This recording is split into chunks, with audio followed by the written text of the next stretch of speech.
if you have like a minute. Yeah, uh, of course. This is Faisal once again. Margot, how are you today? I'm busy. Thank I've you. been shopping. How is Deborah and everybody? I think I know some of you guys.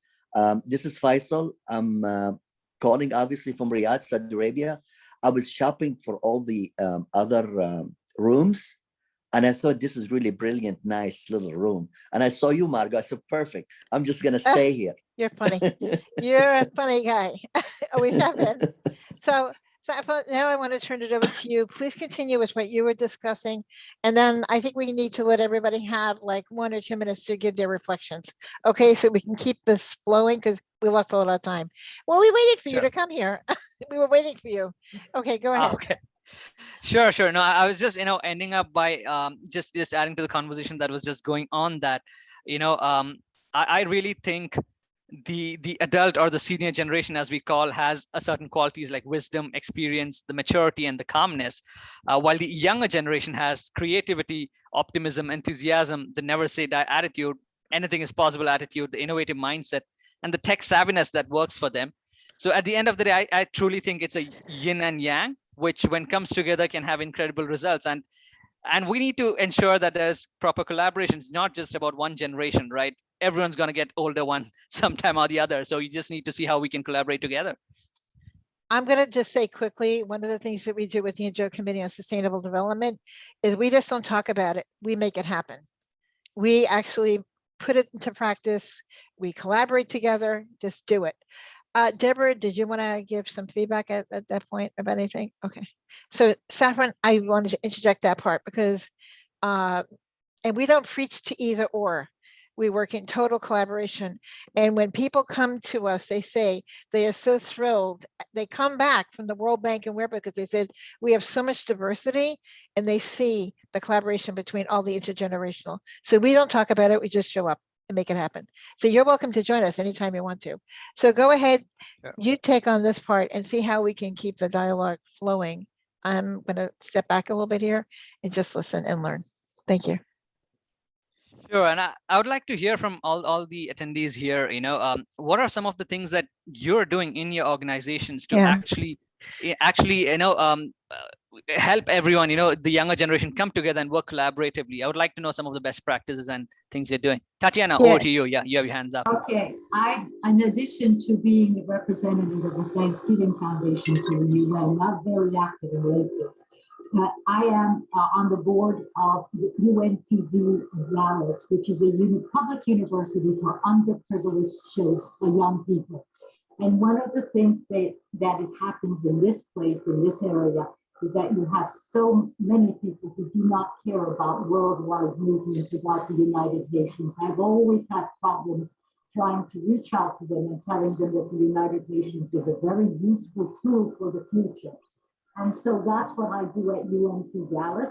I have to tell you, I've had one great success. I had one young woman who managed to go to Geneva and study at the International Relations of the University of Geneva, and she's now working with the World Economic Forum. I mean, from an underprivileged university to go to that. And she's an immigrant from Cameroon, where I work for the UNDP. So, I mean, I feel so wonderful about that. But that's what I try to do, is try to get the people here in Dallas who are really, I mean, this is not a place where the UN is favored. I mean, I had a flag of the UN at the Thanksgiving Square when I was president, and we were threatened. This is how badly it goes. So that's what I try to do every day, and I step in and do that and get Thanksgiving Square to be more involved with young people if I can, because I'm now just a senior advisor. That's what I do all the time, and I will continue doing it. Thank you. Thanks for sharing that, Tatiana, and amazing to see your energy and enthusiasm. And thanks for taking the initiative to always encourage the youth and work with them. Loved hearing. Mark, you have your hand up. Would you like to go ahead and share?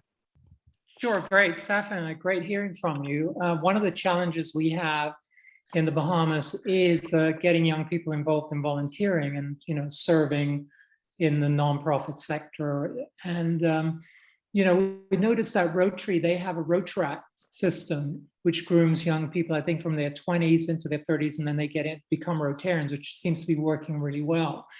And so at Civil Society Bahamas, what we decided, one of our parts of our strategic plan is get more young people involved, because the energy you spoke about, it's just really important. And so we changed our bylaws this year, added student members, and we've actually created a cohort at one of the public schools here in the Bahamas, and they were very excited at our first meeting. So we're looking to put together a syllabus, that will get people, what you spoke about earlier, become human-centered leaders and aligning to the SDGs, because one of the things is we want to make sure that our nonprofit members, linking them to activities that serve the SDGs.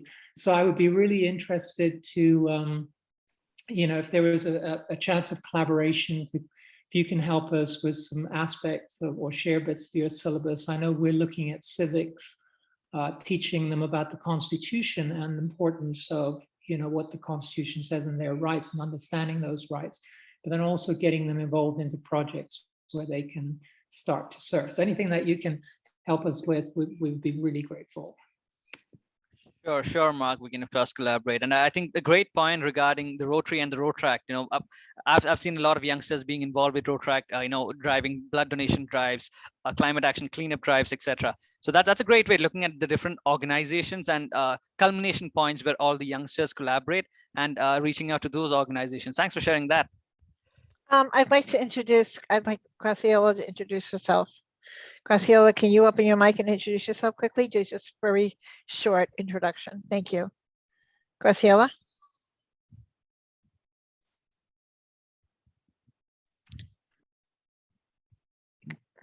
We're at a tight time frame. Graciela, can you introduce yourself?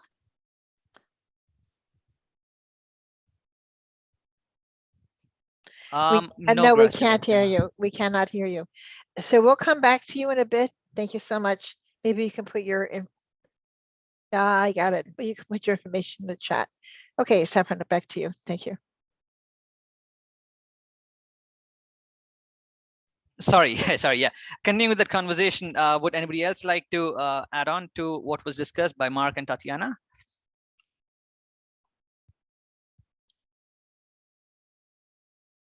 Deborah also gave her feedback. Yeah. I do want to say that I actually know people that we work with that are supporting the concept of getting youth engaged with the SDGs through entrepreneurship opportunities, finding solutions, and seeing if that can happen. And I know a gentleman who is working with successful people in entrepreneurs in Africa who are bringing youth there to them, mentoring them, and they're seeing an amazing transformation with the youth. They actually see the hope for themselves to become leaders in their own communities because of that. So I think there are many ways of looking at this. There is a not-for-profit, and there's also the possibility of looking at for-profit, so they can look at how to expand out in terms of helping financial growth for their communities. It's a different ways of looking at things. But we do have people we work with who have taken on that and are quite successful. And in fact, Emeritus, who we work with, was acknowledged by the president of Kenya. So that's just some ideas. Yeah, let's see who else wants to share. Graciela, you can put your name in the chat if you want. I mean, who you are and so forth. Patrick, you have a lot that you can offer. Yeah, I was thinking of chiming in now. I'm going to have to leave shortly for another Zoom. There's Zooms all day. But thank you for the opportunity to just say maybe two things. Number one, what was the old NGO DPI Executive Committee has become, as you may know, the GNEC. I'd rather just use that acronym. It's not like IBM. I don't think many people know that that means International Business Machines. So whatever GNEC means, it used to be predominantly, completely older folks. I don't believe older folks need to just get out of the way. I really agree with Margot. We need to be together and we just need to act. And I'm really proud to say that this GNEC, this term, the board of directors is quite evenly balanced. There are many young people. There's a predominance of young women on the board, but young women and young men, as well as a few of us seniors, but it's literally a few seniors. And that change is both dramatic and ought to be noted. We get along very well. And those among us who are young here and working with DGC should know that they have friends in that community on that board who would be interested in working together with them. As Margot knows, I come from this board. In 2002, I was on what was then called the NGO DPI Executive Committee Board, where I worked with Shemina de Gonzaga to come up with, and Dr. Elaine Valdoff, to come up with what was called the Youth Assembly at the United Nations. I created the Youth Assembly in the United Nations in 2002, and eventually it brought us Ahmed Al-Khandawi, the first ever youth envoy to the Secretary General. It was wildly popular, and it came out of the idea, and I'll end with this.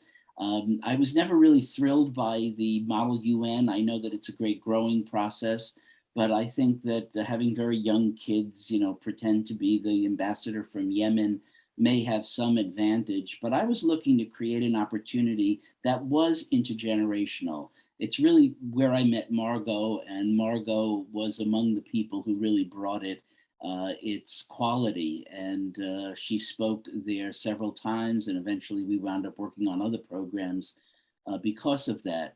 And what we did was we called it the Youth Assembly at the United Nations, but it was populated by 1/3 youth, 1/3 senior level folks from throughout the United Nations community, family, both on staff and among the senior NGO members like Margot, and 1/3 special guests, some who have become quite famous, but not to go into them here. The intergenerational quality of that wasn't just to turn young people on to something or introduce young people or let them have their way while we moved aside, but to integrate the qualities that were just mentioned by the rapporteur that young people bring to the table, that seniors bring to the table, and that seasoned professionals bring to the table. We really need to bring that together if the United Nations is to continue to be a driving force in the world. And I actually will leave now just saying, why don't we start the Youth Assembly again? I mean, I'm back in the role here at the GNEC. I'm actually leading it as president now. And we got it off the ground last time. The Youth Assembly was taken over by the NGO I ran for 22 years, Friendship Ambassadors Foundation. FAF has gone under and has let this project go to AFS, American Field Service. I really don't think they know what to do with it, and it would be great to start that. Okay, well, thank you. Thank you. I want to thank you so much, Patrick. I want to just mention, as you probably all know, in the Secretary General's Our Common Agenda, this is youth are a big component of that in working in intergenerational matters. You know about that, right? Anybody who's checked that out? So I'm going to turn this back over to Saffron now. Go right ahead. You go with it. Thank you. Take care. Good Thanks, luck. Margot. Thanks, Patrick, for Thanks, joining, and thanks for sharing Patrick. that. Loved listening to that. Yeah, thank you, Patrick. Oh, why don't you come to our webinar later? Sure. So just I just want to echo what Patrick said, because at my organization 1M1B we do similar. We say that just like how we said, the model UN, you're actually putting youngsters onto the limelight, saying that, hey, you're being a representative or ambassador for a country and talk about it. But here's the thing, right? Anybody who does a bit of research online can literally talk about any topic today. So what approach we are following is that, hey, students pick up a topic or a community issue that really they feel they need to work towards, and they do a research about it. Then we ask them to actually go out onto the ground and talk to the people who are really impacted, understand from on ground what's actually the issue, and then come up with solutions which actually is tailored to them, right? And then of course the mentors, the adults, actually help them out. And I'm talking about, these are teenagers, 12 to 18-year-olds who are going to be creating this impact. And in the last 1.5 years during COVID, close to about $1 million have been raised by these students, about 50 of them. And I think when I look at the numbers, it's incredible, it's unbelievable. But Can you that's tell what they've us done. what you're, can you please explain what you're referring to? Yeah, so the funds that the students have raised are all individually for their respective projects, and these are projects on climate action, these are on good healthcare in the rural areas, on clean water, etc. And with the help of the mentors, they actually go out and implement this on ground. So actually real action happens, and then we say that now that you've done the work, you know what's happening. Now you can be advocates for the cause and talk about it. What group are you talking about that this came from? Is this something through DGC? Or is this just youth that are out there? Sorry. Yeah, sorry, my mic just went. Yeah, so what I was saying was this is a part of all the programs that we do. We have a program called Future Leaders. You're talking where about your organization? I'm sorry. Yeah, that's right. That's right. Okay. So I was just telling you best practice from the organization. Great. That's perfect. That's exactly what we need to know, like examples, right? Yeah. Fantastic. And that's exactly what our organization is doing with the grants that we're doing now, is in the Philippines and India having group leaders, and we're trying to do both, have a senior leader and a youth leader so that they co-lead this grant together. We're also having the senior people like me, my background is in marketing, corporate marketing, to give them leadership kinds of instruction.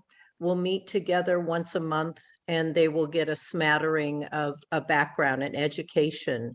And then our hope is that after they do their individual projects, which they will co-fund with us, then they will be interested in joining the group and, you know, becoming leaders. So very similar kinds of ideas. Great to hear that. In fact, that brings me to another question. I would like to know what you all think about reverse mentoring. Right? We have all been talking about mentoring adults, mentoring the youth, but what about reverse mentoring? What are your thoughts on that? Explain it, please. So reverse mentoring is basically, you know, you actually learn the other way from the youngsters as well. Because if you look at it, you know, many of these youngsters are born into the technological age and they are more tech savvy. They're good with social media than us. And it's an opportunity for the senior generation, in fact, to learn from them. I totally agree with that, but it's really hard for older people to accept that. And that's the issue and the obstacle that I'm facing that I referred to. And I don't get it. I just don't get it, because I've been with thousands of 27-year-olds in the Philippines, and they did educate me. But here it's different. Like maybe the seniors are supposed to know and you're not allowed to teach us anything. It's funny. So that's my obstacle. So if anyone has answers, I mean, we are just doing it. We are taking action, but I want that to happen. The reverse, where we are peers, we are equal. I think it's also a matter of the youth being open to how they approach the topic. You know, they need to be somehow more agreeable to how to do it. Not like, oh, we heard earlier, step out of the way. We need to, no, that's hostile. It needs to be inclusive and open to really collaborating. Right. Do you agree? I think that's better, no? To really have. Oh, I think that's the only way. Exactly. Yeah. Absolutely. I think Faith had commented something in the chat. Faith, would you like to unmute and share something? Some people are having difficulty unmuting their mics. Is what we're discovering here. So I don't want anybody to feel stressed if they can't get their mic undone. But if we have comments there, maybe we can go through them. Oh, hi, I'm Faith. Just sharing some experiences with elders. So I think a lot of them, they have the mentality that they have the experiences. So they're all ready to come and teach, rather than having the youngsters like share what the youngsters have to share. Yes. Great. Right. And Mark, you have your hand up. You want to go ahead? Yeah, I love the idea of the reverse mentoring. I think one of the things is getting young people onto your boards of your nonprofits would be a great way to start. I mean, one of the issues we had at Civil Society Bahamas, we didn't have enough women, and actually our it started there. Our bylaws required 50-50, and we were like 70% men, 30%, but we've repaired that. We intentionally repaired that. But now it's a question of getting the youth in there and getting them involved. And I think it's a great idea. So I'd love to see how, I think that's something we should look at, Civil Society Bahamas. Let's hear from Ashley now. Go right ahead, Ashley. Yeah, I just want to add on what Faith has mentioned about the open-minded seniors. I think the value of mutual respect is something that we need to emphasize more, especially in intergenerational relationship, because I think that is somehow lacking. It usually comes only in one way, like the young people have to respect the seniors, or the seniors have to respect the young people, but it has to be done mutually. Therefore, we can, be open-minded and have more inclusive dialogue and collaboration. I agree with you. So there are other people here. Can you raise your hand to speak, or write something in the chat for us if you're having difficulty with your mic?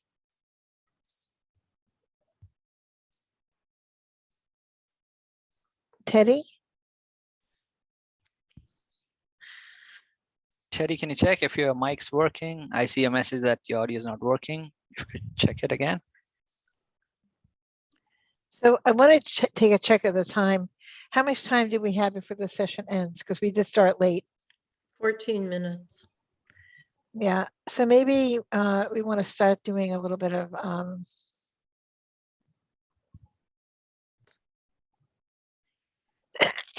yeah, there's also the inclusion of people with disabilities, women from all regions and so forth. And the good part about Zoom is that you can open up to have people from, Kenya come into your meeting or your sessions if you happen to be here, where I am in New York, right? You can expand out to include use from around the globe as well to get those perspectives. That's a good idea, I think. Does anybody want to talk about maybe compiling what we have at this point to come away with some action items so that can come back into the main room later? Do you want to start doing that so we have time for it?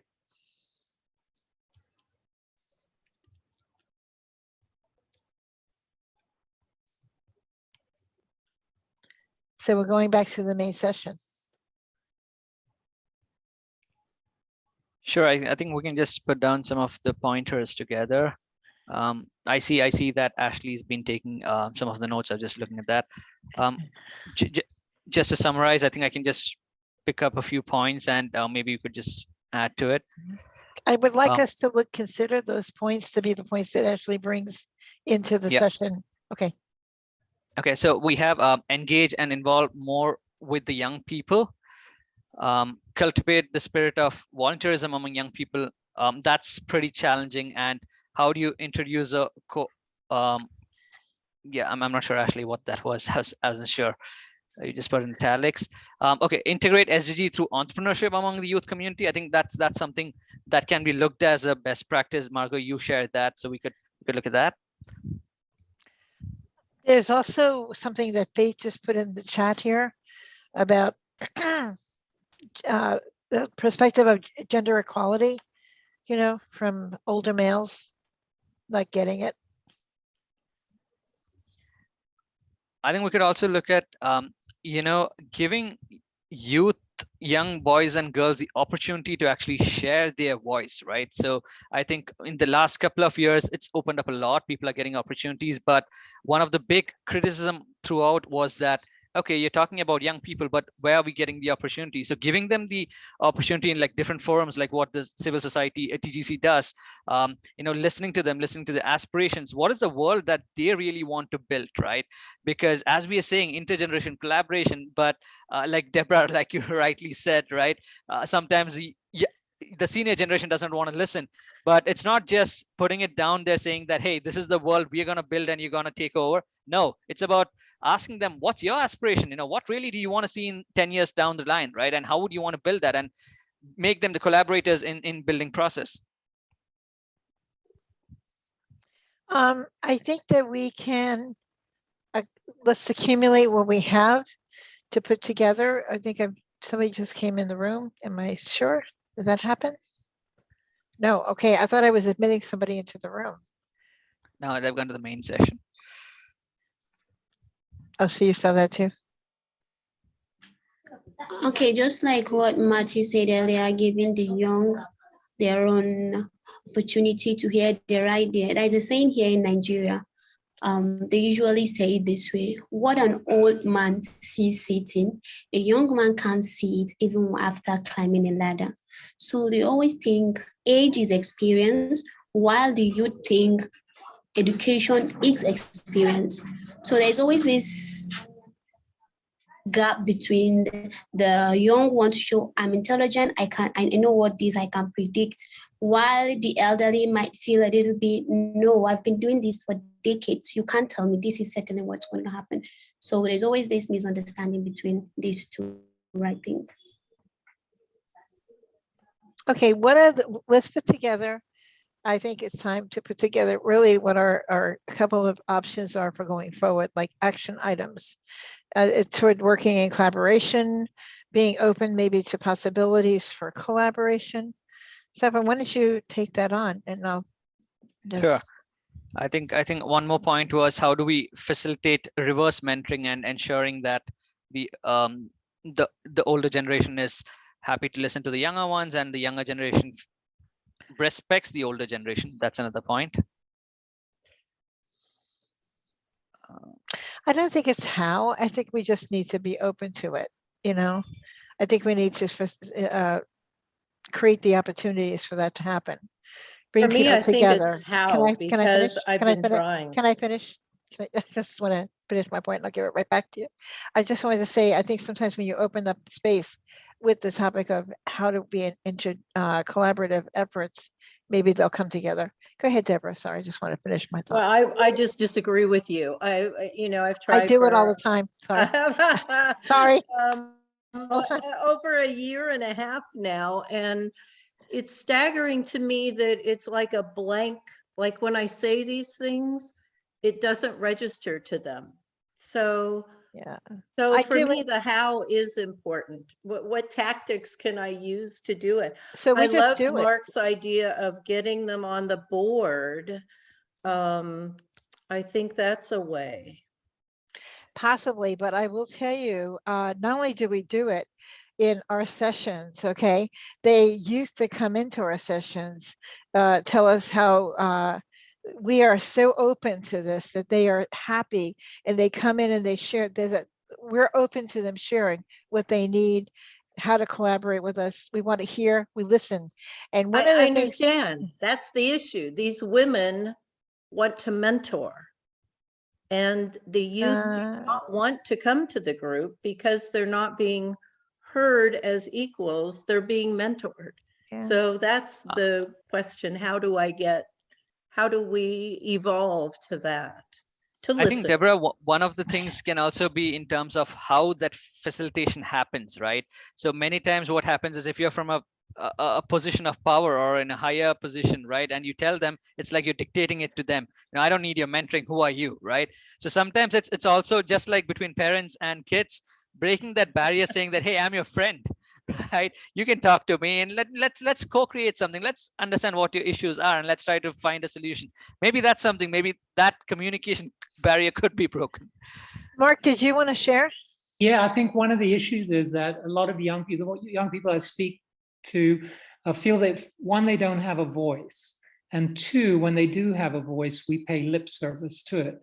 So we have to give them a proper structure where they feel engaged, otherwise they're just going to bail out. So, the idea of getting them on the board, that they feel they're part of the decision making and that their voice counts, not just coming to the board and reporting in like a CEO or an executive director does.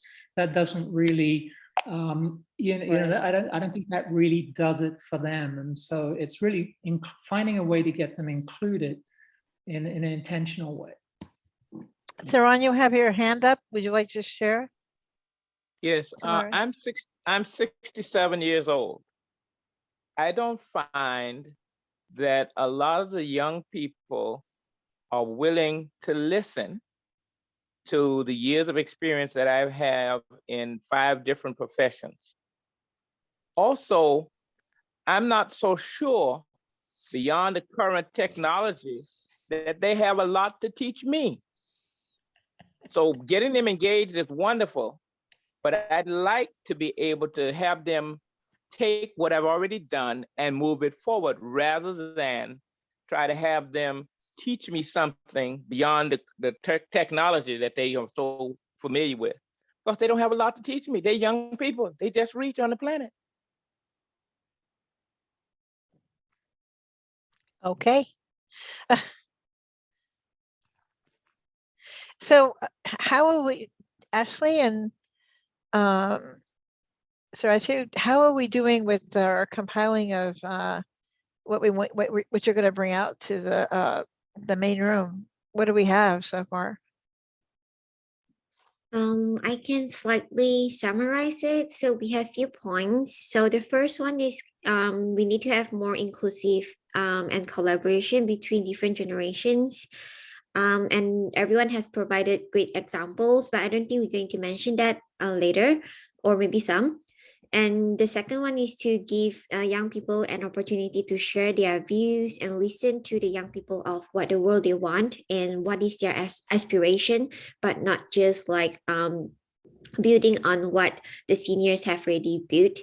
And the third one is to facilitate really good reverse mentoring, and we need mutual respect from all generations, and not only open-minded seniors are needed, maybe open-minded young people too.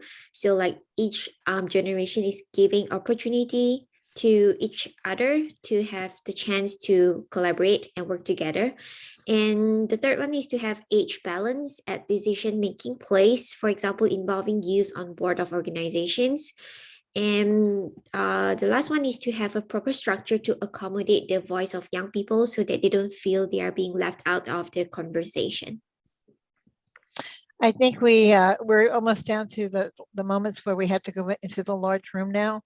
And I think that was good. Don't you feel that was good, Tamron? I think we got a lot in there. And let's, if anybody has one last thing they want to add to that. I think being open to communication and collaboration is really what I would want to include on that, because that's what we work with. Anybody else have one last thing they want to add before we go into the other room? We're about to leave in a few minutes, maybe a minute.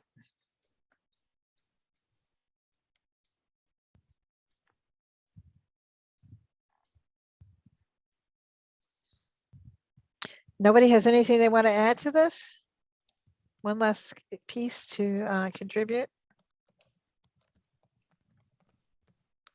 Holly, you want to try anything? I'm not sure if your mic's working. Okay. Oh, hey there, Holly. I can say young people have a lot to teach us. The world has changed, and the way of communication, social interaction have changed. So we do need to be open-minded. But I also want to point out age should be not the issue. Let's not focus on age. Let's focus on the way we work. Are you enthusiastic about passion, the issues, etc.? I know we don't have a lot of time. I won't continue. I think that's really important. It's not just about age, it's about what you're contributing. So it's really what you bring to this, what you would like to offer to any group that you go into. Saffron, it's been great. Thanks for coming.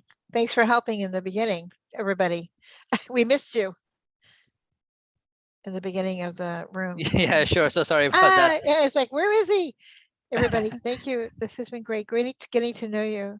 Deborah, I'd like to talk with you offline if possible at some point. By the way, we launched our website for the NGO Committee on Sustainable Development today. I worked with somebody who is my, he's a youth, and he's also in Lafayette. So we were New York, Lafayette, and it was a collaboration, and we had a great time. It was a lot of fun. Go to the NGO Committee on Sustainable Development NGO Committee on Sustainable Development New York -NY.org, and you can see our site. Thank you. Yeah, in fact, I just wanted to add that, the UNESCO released an interesting report today on how governments across the world are introducing artificial intelligence to youngsters in schools, and we got featured in that because it was seen as a case study how we introduce artificial intelligence for 14 to 15-year-olds in schools across India. And that's pretty interesting because it seems like a difficult topic to look at, but suddenly how do you solve the SDGs using AI? That's something we worked on, and yeah, it was interesting. You should probably check it out. It's pretty interesting, a lot of insights in there. So Saffron, I'd like you to reach out to me as well because I want to collaborate with you. Thank you. Sure. All right, I think we are almost out of time.